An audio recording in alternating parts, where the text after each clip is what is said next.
Good morning student.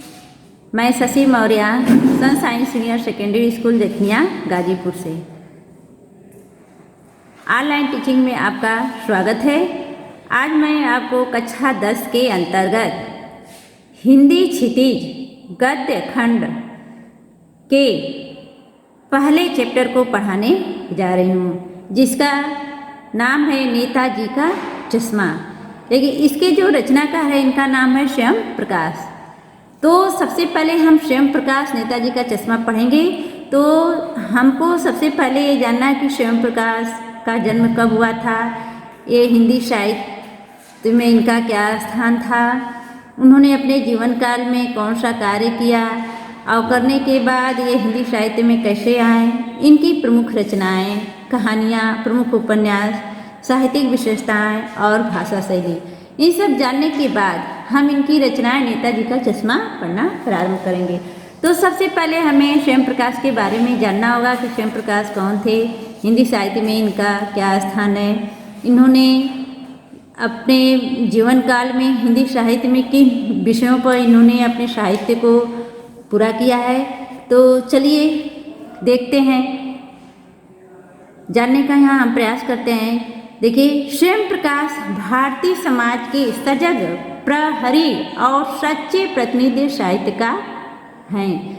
सच्चे प्रतिनिधि साहित्यकार मतलब यानी जो भी अपने साहित्य में इन्होंने रचना किया है, यानी एकदम सत्य घटनाओं का इन्होंने रचना किया है। उनकी रचनाओं में समाज की तत्कालीन सामाजिक एवं राजनीतिक परिस्थितियों का सजीव चित्रण देखने को मिलता है।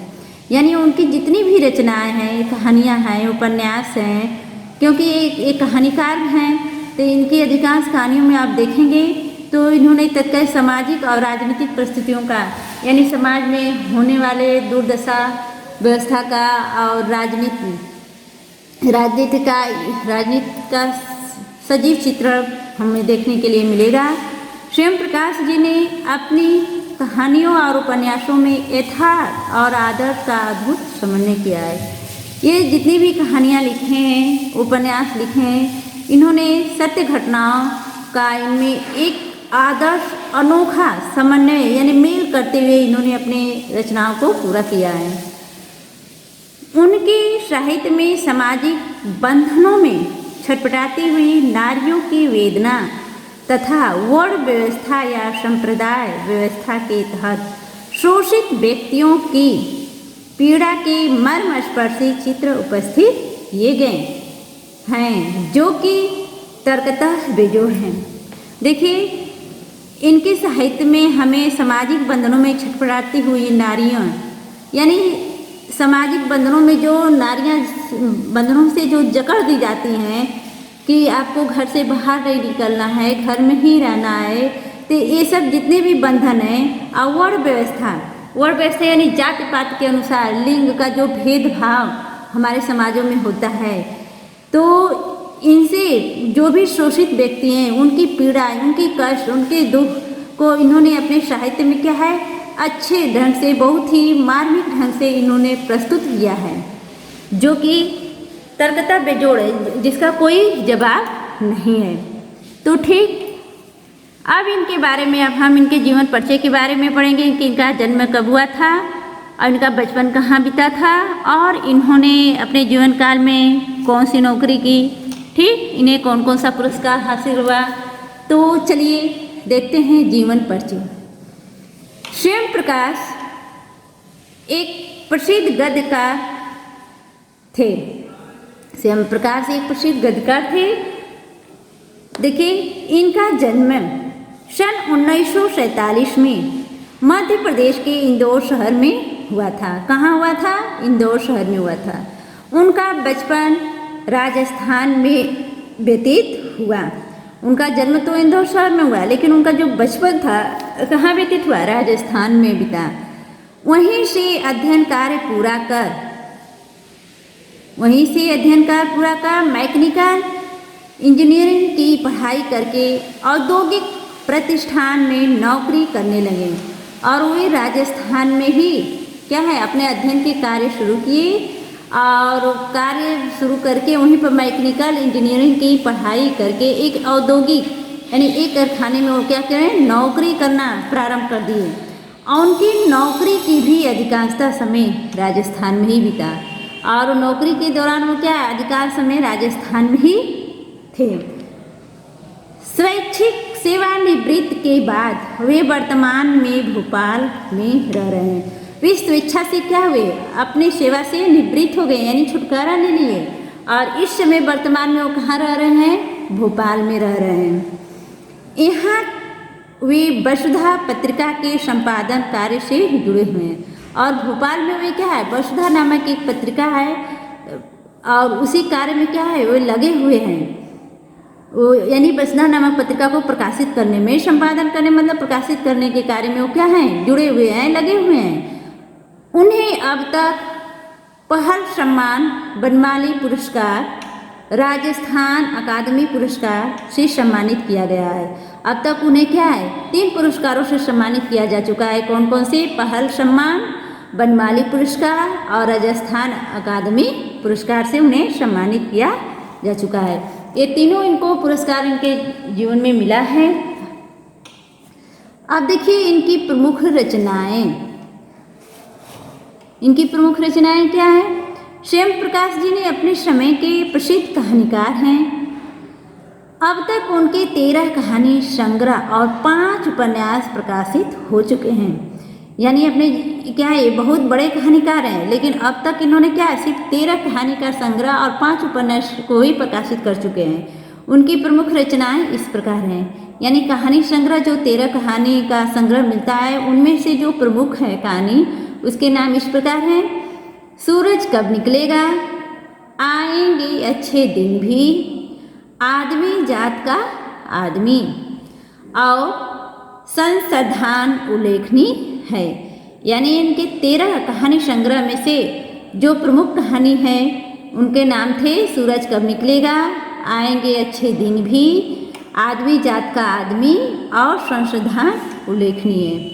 ठीक, अब आइए इनके उपन्यास देखिए। इन्होंने 5 उपन्यासों को प्रकाशित किया, जिनमें से प्रमुख 2 उपन्यास हैं। कौन कौन से हैं, बीच में विनय, दूसरा है ईंधन। ठीक, अब आइए इनकी साहित्यिक विशेषताएं, यानी साहित्य में इनकी क्या विशेषताएं हैं। श्याम प्रकाश मध्यम वर्गीय जीवन के कुशल चितेरे हैं।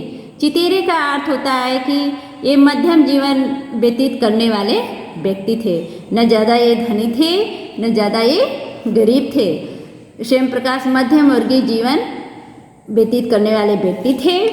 उनकी कहानियों में वर्ग शोषण के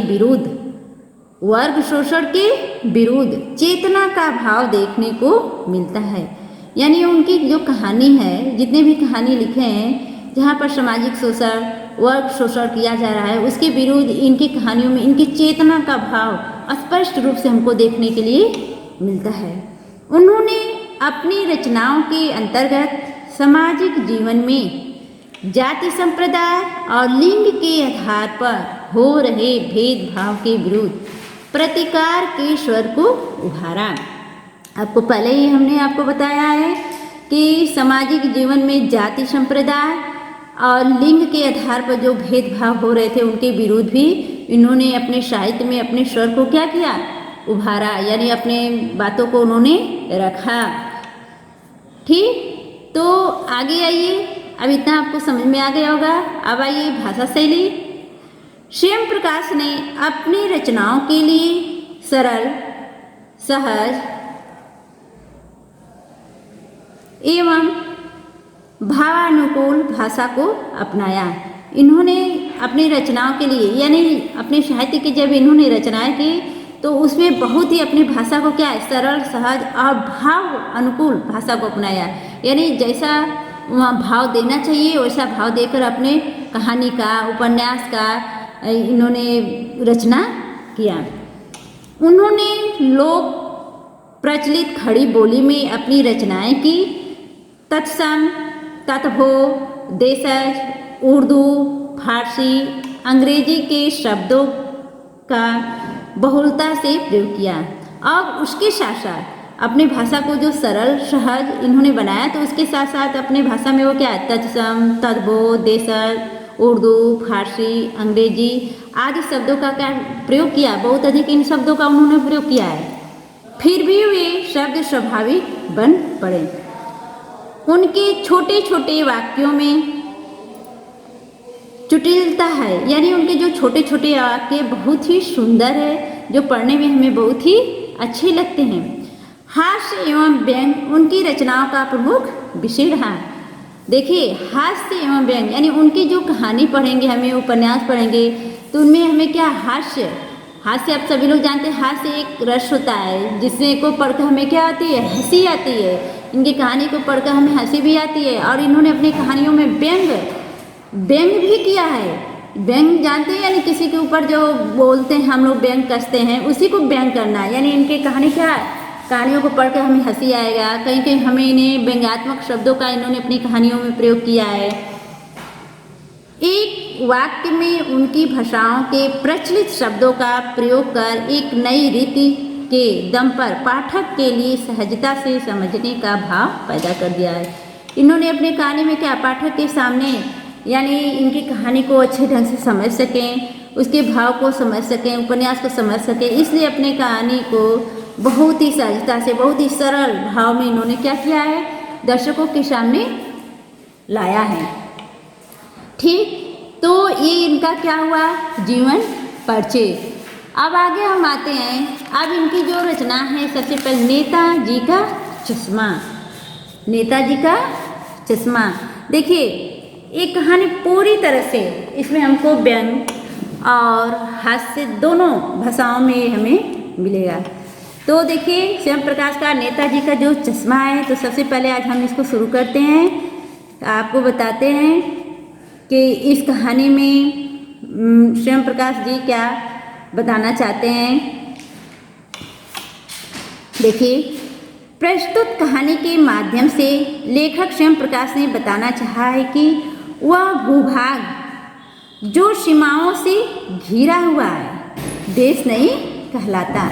आपसे प्रश्न किया जा सकता है कि देश किसे कहते हैं, तो देखिए, जो भी भूभाग यानी पूरी सीमाओं से घिरा हुआ होता है, देश नहीं कहलाता, बल्कि इसके अंदर रहने वाले प्राणियों, जीव जंतुओं, पेड़ पौधों, नदियों, पहाड़ों, प्राकृतिक सौंदर्य आदि से तारतम्यता स्थापित होने से देश बनता है।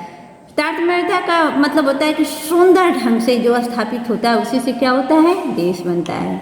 और इन सबको समृद्ध करने व इन सबसे प्रेम करने की भावना को ही देश प्रेम कहते हैं। आगे होगा आपको समझ में कि देश प्रेम किसे कहते हैं। कैप्टन चश्मे वाले के माध्यम से लेखक ने उन करोड़ों देशवासियों के योगदान को सजीव रूप प्रदान किया है, जो किसी न किसी तरीके से इस देश में निर्माण अपना योगदान देते हैं। ऐसा नहीं कि केवल बड़े ही देश निर्माण सहायक होते हैं, बच्चे भी इस पूरे कार्य में अपना योगदान देते हैं। यानी इस कहानी में उन्होंने क्या बताना चाहा है, आपको आपके सामने प्रस्तुत किया गया है कि इसको देश किसे कहते हैं, देश प्रेम किसे कहते हैं, और देश प्रेम में देश के लिए भाग लेने वाले व्यक्ति यानी पर्दे के पीछे से भी कुछ लोग भाग लेते हैं। यानी इसमें बड़े बूढ़े नए बच्चे सभी लोग अपने देश के प्रति क्या होता है, अपना पूर्ण रूप से योगदान देता है। तो अब इस कहानी को हम शुरू करते हैं। तो इस कहानी को शुरू करने से पहले आपको मैं इसका छोटे संक्षिप्त रूप में इसका सारांश बता देती हूँ कि इस पूरी कहानी का सारांश क्या है। इसके बाद मैं आपको वर्ड बाय वर्ड यानी एक एक वाक्य पढ़ाती जाऊँगी, समझाती जाऊँगी। ठीक, तो सबसे पहले इसको संक्षिप्त रूप में इसका हम सार समझ लेते हैं और समझ लेते हैं, कहानी समझ लेते हैं, फिर इसके बाद हम पढ़ाना प्रारंभ करेंगे। ठीक, तो इस कहानी का जो सार है आपका, देखिए इस कहानी का जो सार है आप ध्यानपूर्वक सुनिए। नेताजी का चश्मा नामक प्रस्तुत पाठ देशभक्ति की भावना से भरपूर एक भावपूर्ण कहानी है। यानी नेताजी का जो ये चश्मा है, इस प्रस्तुत कहानी में यानी देशभक्ति की जो भावना से क्या है, भरपूर एक रोचक कहानी है, जिसमें देश के नागरिक को विकास के कार्य करने, देश के नागरिक को विकास के कार्य करने तथा देशभक्ति एवं देश प्रेम की भावना प्रगाढ़ करने की प्रेरणा दी गई है। प्रगाढ़ का मतलब होता है कि देश प्रेम की जो भावना है, यानी उसको क्या उजागर करने की प्रेरणा दी गई है कि हम अपने देश के प्रति क्या भाव रखते हैं, यानी देश के प्रति हमारा कौन सा भाव है, इसको क्या हम कैसे उजागर करें। कहानी में कैप्टन चश्मे वाले के माध्यम से देश के करोड़ों लोगों के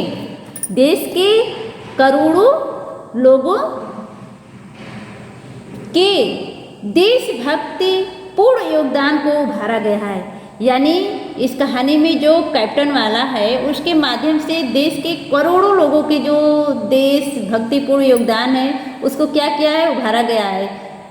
जो अपने अपने तरीके से देश प्रेम तो करते हैं, परंतु वे पर्दे के पीछे रह जाते हैं। आपको हम इससे पहले भी बता दिए हैं कि यानी देश प्रेम सभी लोग करते हैं, बूढ़े बच्चे नए सभी लोग, लेकिन कुछ लोग क्या करते हैं, कुछ लोग पर्दे के पीछे से ही करते हैं, कुछ लोग पर्दे के आगे से करते हैं। तो कहानी के अनुसार केवल बड़ों में ही नहीं, बल्कि बच्चों अर्थात आने वाली पीढ़ी में भी देश प्रेम तथा देश भक्ति की भावना भरी हुई है, परंतु उसे प्रदर्शित करने का उनका अपना अलग अलग ढंग होता है, अंदाज होता है। तो देखिए इसमें यानी जो कैप्टन वाला है, नेताजी का चश्मा जो कैप्टन वाला, वो अपने देश प्रेम को कैसे प्रदर्शित किया है। तो चलिए हम आपको अब इसका सारांश समझ गए होंगे आप, तो चलिए आप थोड़ा सा आज हम पढ़ लेते हैं, समझ लेते हैं। ठीक, देखिए हवलदार साहब को हर 15वें दिन आप कंपनी के काम के सिलसिले में उस कस्बे से गुजरना पड़ता है। इसमें देखिए एक हवलदार साहब हैं, एक पान वाला है और एक कैप्टन है। इसमें पात्र 2-3 पात्र आपको दिखाए गए हैं। इसके पात्र यानी आपसे पूछा जा सकता है कि नेताजी के चश्मा में कौन कौन पात्र हैं, तो आप बता सकते हैं कि हवलदार साहब प्रमुख पात्र हैं, कैप्टन वाला और पान वाला। ठीक, आप देखिए हवलदार साहब को हर 15वें दिन कंपनी के काम के सिलसिले से उस कस्बे से गुजरना पड़ता था। कस्बा का अर्थ होता है शहर, छोटा शहर। कस्बा का अर्थ क्या होता है, छोटा शहर। यानी जो प्रमुख पात्र हवलदार साहब थे, यानी वो एक कंपनी में कार्य करते थे और उसी कंपनी के काम के सिलसिले में क्या है, एक उस कस्बे यानी जहाँ पर नेताजी का चश्मा लगाया जाता था, उसी कस्बे उसी शहर से उन्हें क्या करता था, गुजरना पड़ता था। यानी सुभाष चंद्र बोस जो थे, उनका जो एक मूर्ति बना हुआ था और उसमें मूर्ति बनाने वाला उनका चश्मा लगाना भूल गया होगा या न लगाया होगा, तो उसी के कैप्टन वाला जब भी जाता था उसी पर चश्मा लगा देता था और उसी कस्बे से उन्हें क्या है, कंपनी के काम के सिलसिले में उन्हें गुजरना पड़ता था। और देखिए आगे, कस्बा बहुत बड़ा नहीं था। कस्बा यानी जो शहर था बहुत बड़ा नहीं था, छोटा ही था, जिसमें पक्का मकान कहा जा सके वैसे कुछ ही मकान और जिसे बाजार कहा जा सके वैसे एक ही बाजार था। यानी वैसे तो कहा जा सकता है कि पक्का मकान बहुत थे, लेकिन वहाँ पक्का मकान कुछ ही थे और कुछ ही उसमें बाजार थे। कस्बे में एक लड़कों का स्कूल, एक लड़कियों का स्कूल, एक सीमेंट का छोटा सा कारखाना, 2 ओपन एयर सिनेमा घर और एक ठो नगर पालिका भी थी। देखिए उस कस्बे में यानी शहर में क्या था, एक लड़कों का स्कूल था, एक लड़कियों का स्कूल था और एक सीमेंट से बना छोटा सा कारखाना था और 2 ओपन एयर सिनेमा घर, यानी 2 उसमें 1-2 सिनेमा घर भी थे और एक नगर पालिका भी थी। नगर पालिका सब लोग जानते हैं नगर पालिका क्या होता है, सबको पता होगा नगर पालिका क्या होता है। अब आइए आगे देखिए, नगर पालिका थी तो कुछ न कुछ, नगर पालिका थी तो कुछ न कुछ करती भी रहती थी। कभी कोई सड़क पक्की करवा दी, कभी कुछ पेशाब घर बनवा दिए, और कभी कबूतरों की छतरी बनवा दी, तो कभी कभी सम्मेलन करवा दिया। यानी वहाँ नगर पालिका में कभी कभी वो क्या करते थे, यानी कोई सड़क टूट फूट जाती थी उस शहर के तो उसको पक्की करवाते थे, पेशाब घर बनवाते थे, कबूतरों की छतरी बनवा दिया करते थे, कभी सम्मेलन जहाँ होता था उसको भी वो करवाते थे। इसी नगर पालिका के किसी उत्साहित बोर्ड या प्रशासनिक अधिकारी ने एक बार शहर के मुख्य बाजार के मुख्य चौराहे पर नेताजी सुभाष चंद्र बोस की एक संगमरमर की प्रतिमा लगवा दी। और उसी शहर में, जिस शहर से वो काम के सिलसिले में हरदास साहब गुजर रहे थे, तो नगर पालिका क्या करती थी, यानी संगमरमर की एक प्रतिमा, यानी सुभाष चंद्र बोस की एक प्रतिमा, यानी मुख्य चौराहे पर, यानी मुख्य चौराहे यानी जिस पर सभी लोग हमेशा आते जाते हैं, उसी चौराहे पर सुभाष चंद्र की एक मूर्ति, प्रतिमा मतलब एक मूर्ति लगवा दी। यह कहानी उसी प्रतिमा के बारे में है, बल्कि उसके भी एक छोटे से हिस्से के बारे में है। यह पूरी कहानी जो नेताजी का चश्मा है, ये पूरी कहानी इसी प्रतिमा, इसी मूर्ति के इर्द गिर्द घूमती हुई हमें मिलती है। ठीक, तो आगे देखिए, पूरी बात तो अब पता नहीं, लेकिन लगता है कि देश के अच्छे मूर्तिकारों की जानकारी नहीं होने और अच्छी मूर्ति की लागत अनुमान और उपलब्ध बजट से कहीं बहुत ज़्यादा होने के कारण काफ़ी समय ऊहा-फो और चिट्ठी पत्री में बर्बाद हुआ होगा, और बोर्ड की प्रशासनावधि समाप्त होने की घड़ियों में किसी स्थानीय कलाकार को ही अवसर देने का निर्णय किया होगा, और अंत में कस्बे के इकलौते हाई स्कूल के इकलौते ड्राइंग मास्टर मान लीजिए मोतीलाल जी को ही यह काम सौंप दिया गया होगा, और जो महीने भर में मूर्ति बनाकर पटक देने में विश्वास रखते हैं। पटक देने में मतलब पटक देने का अर्थ क्या होता है, यानी पूरी तरह से, यानी जल्दी जल्दी बनाकर वो तैयार करना। पटक देना मतलब तैयार करना। और ऊहा-फो, यहाँ पर ऊहा-फो का मतलब होता है क्या करें या ना करें, यानी कोई निर्णय न ले पाना। तो अब देखिए, इस कहानी में बताया गया है कि पूरी बात तो पता नहीं है, कि इस मूर्ति के बारे में पूरी बात नहीं पता है कि इस मूर्ति में संगमरमर का जो मूर्ति बना था, तो इसमें चश्मा लगाना वो मूर्तिकार क्यों भूल गया। तो यहाँ पर बताया जाता है कि हो सकता है कि या तो मूर्तिकार चश्मा लगाना भूल गया होगा, या तो जल्दी जल्दी में वो मूर्ति बनाना चाहा होगा, जो कि अपने जीवन काल में एक ही महीने में मूर्ति बनाकर वो जल्दी से तैयार कर दिया होगा, या उसे बहुत ही कोई कार्य करने के लिए, यानी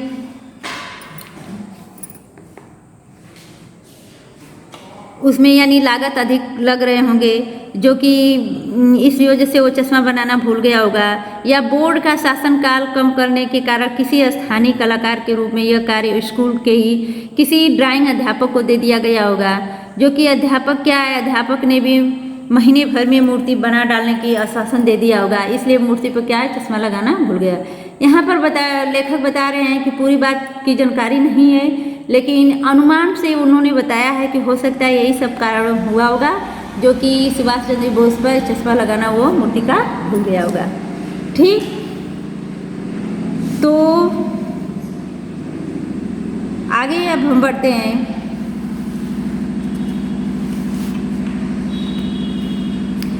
जैसा कि कहा जा चुका है कि मूर्ति संगमरमर की थी। टोपी की नोक से कोट के दूसरे बटन तक कोई भी फुट ऊंची, जिसे कहते हैं बस्ट। जिसे क्या कहते हैं, बस्ट। बस्ट का अर्थ जानते हैं आप लोग, बस्ट मतलब क्या होता है। बस्ट का अर्थ होता है मुख एवं छाती की जो ऊपरी भाग की बनाई गई आकृति होती है, उसी को हम बस्ट कहते हैं। मुख एवं छाती की जो ऊपरी भाग की बनाई गई आकृति को हम क्या कहते हैं? बस्ट। ठीक, तो जैसा कि कहा जा चुका है कि मूर्ति संगमरमर की थी, लेकिन टोपी की जो नोक से कोट के दूसरे बटन तक कोई भी फुट ऊंची नहीं थी। यानी ये जो मूर्ति बनाई गई थी मुख से ऊपर का ही भाग बनाया गया था, छाती से जो छाती के ऊपरी भाग होता है वहीं तक बनाया गया था, उसमें कोई भी उनकी कोट वगैरह दिखाई नहीं दे रहा था और सुंदर थी। लेकिन फिर भी क्या मूर्ति थी? सुंदर थी। यानी ऊपरी भाग ही, छाती के ऊपरी भाग से ही बनाई गई थी, लेकिन बहुत ही वो क्या थी? सुंदर थी। नेताजी सुंदर लग रहे थे, कुछ मासूम और कमसीन। कमसीन का अर्थ भी होता है सुंदर। कमसीन का अर्थ क्या होता है? सुंदर। अब मासूम यानी उनका चेहरा बहुत ही मासूम लग रहा था, सुंदर लग रहा था। और वो एक किसमें थे? फौजी वर्दी में थे। यानी फौजी आप लोग जानते हैं, वर्दी मतलब कपड़े में। मूर्ति को देखते ही दिल्ली चलो और तुम मुझे खून दो वगैरह वगैरह याद आने लगते थे। इस दृष्टि से यह सफल और सराहनीय प्रयास था। केवल एक चीज का कसर थी जो देखते ही खटकती थी। नेताजी की आँखों पर चश्मा नहीं था। यानी चश्मा तो था लेकिन संगमरमर का नहीं था। एक सामान्य और सचमुच के चश्मे का चौड़ा काला फ्रेम मूर्ति का पहना दिया गया था। अब देखिए यहाँ पर जो लेखक हैं बता रहे हैं कि जो नेताजी का चश्मा संगमरमर की मूर्ति जो संगमरमर की बनी थी, तो उनके उस संगमरमर में यानी टोपी की नोक भी थे और जो बटन थे यानी कोट के जो बटन थे यानी छाती के ऊपर से ही उनका जो होता है आकृति वही बनाया गया था। लेकिन बहुत ही वह सुंदर थे। नेताजी भी उसमें बहुत ही सुंदर लग रहे थे। जैसे लग रहा था कि वो बहुत ही मासूम उनका चेहरा दिखाई दे रहा था। फौजी वर्दी में तो पूरी तरह से संगमरमर की मूर्ति बनाकर तैयार की गई थी। लेकिन मूर्ति को देखते ही जब सब जो लोग उधर से गुजरते थे, देखते ही उन्हें क्या ये एहसास हो जाता था कि दिल्ली चलो तुम मुझे खून दो वगैरह वगैरह उनके क्या है जो भी नारे थे याद आने लगते थे। और इसी दृष्टि से यह सफल सराहनीय प्रयास है। लेकिन वो जो हवलदार साहब कह रहे हैं कि लेखक कह रहे हैं कि हवलदार साहब जब उधर से जा रहे थे यानी सब कुछ उन्हें उस मूर्ति में क्या थी, बहुत ही मूर्ति अच्छी लग रही थी। लेकिन उसमें एक बात वो कह रहे हैं कि मुझे हमेशा खटकती थी कि उनकी आँखों में चश्मा था लेकिन वह संगमरमर के चश्मा नहीं थे। ये सचमुच क्या है, ये सचमुच एक चौड़ा काला फ्रेम का चश्मा था। वो कह रहे थे कि यानी उनकी मूर्ति तो संगमरमर के बने थे लेकिन उनके चश्मा क्यों नहीं संगमरमर के बने थे। यानी ये बात उनको हमेशा खटकती थी, आखिर उनके चश्मा क्यों ओरिजिनल थे, वास्तविक चश्मा क्यों कहाँ से आ गए थे। इसके बारे में क्या वो सोचते थे जैसे उस शहर से गुजरते थे। इस बात को लेकर वो बहुत ही परेशान होते थे, सोचते थे। अब देखिए हवलदार साहब जब पहली बार इस कस्बे से गुजरे और चौराहे पर पान खाने रुके, तभी हवलदार साहब जब पहली बार इस कस्बे से गुजरे और चौराहे पर पान खाने रुके, तभी उन्होंने इसे लक्षित किया और उनके चेहरे पर एक कौतुक भरी मुस्कान फैल गई। लक्षित किया का अर्थ क्या होता है? देखा। लक्षित किया का अर्थ क्या होता है? देखा। और कौतुक भरी, और यहाँ पर देखिए कौतुक भरी मतलब आश्चर्यचकित होकर, वाह भाई यह आइडिया भी ठीक है, मूर्ति पत्थर की है लेकिन चश्मा रियल की है। आप देखिए वो क्या करें, जब उस कस्बे से वो गुजरे और चौराहे पर पान खाने के लिए रुके तो उन्होंने उस मूर्ति को लक्षित किया, मतलब बहुत ही ध्यानपूर्वक से देखा और उनके चेहरे को कौतुक भरी और उनके चेहरे पर एक आश्चर्यचकित मुस्कान फैल गई। एक आश्चर्यचकित मुस्कान क्या हुई? फैल गई। और वह कहने लगे, किसे कहने लगे? पान वाले से संकेत करने लगे, वाह भाई यह आइडिया ठीक है, मूर्ति तो पत्थर की लेकिन चश्मा रियल है। यानी वहाँ पर क्या है? हास्य रस का इन्होंने यहाँ पर प्रयोग किया है कि वाह आइडिया बहुत अच्छा है कि मूर्ति क्या है? पत्थर का है लेकिन चश्मा क्या है? वास्तविक है। यानी मूर्ति तो वास्तविक नहीं था लेकिन चश्मा वास्तविक था। ठीक, तो आज मैं अपना वीडियो यहीं तक समाप्त करती हूँ और फिर इसके बाद हम नेक्स्ट वीडियो में इसके आगे मिलेंगे। तब तक के लिए आपसे धन्यवाद।